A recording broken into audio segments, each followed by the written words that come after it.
In today's video, I'm going to teach you how to remove iCloud from your iPhone or iPad without a password. It's essential to note that this process is only legal if you're the original owner of the device or if you have proof of purchase and Apple support assists you. Apple's activation lock serves as a theft protection system, so attempting to bypass it without proper authorization could violate Apple's terms and may be illegal. There are two legitimate methods to achieve this goal. The first method involves using Apple's I Forgot service, which can be incredibly useful if you've forgotten your iCloud password. To begin, open your web browser and head over to iforgotapple.com. Once there, you'll be prompted to enter your Apple ID. Follow the on-screen steps carefully to reset your password. Apple will guide you through this process, which might involve answering security questions or utilizing two-factor authentication depending on your account settings. After successfully resetting your password, the next step is to go to your device.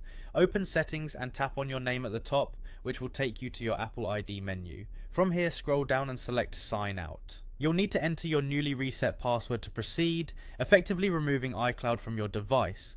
The second legal method involves contacting Apple support directly, particularly if reset options aren't viable or if you're unable to regain access through iForgot. Navigate to supportapple.com in your browser.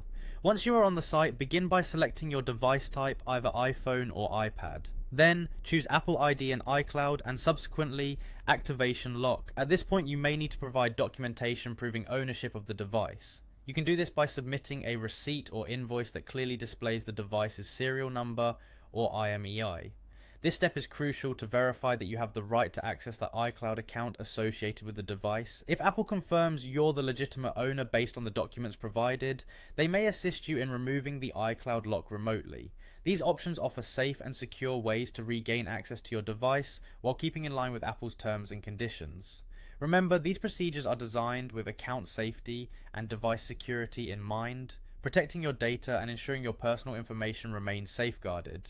If you ever find yourself in such a situation, following the outlined steps will help you responsibly manage your device. If further assistance is needed, contacting Apple support directly remains a reliable option. Thank you for watching, and don't forget to like, subscribe, and hit the notification bell for more helpful guides like this one.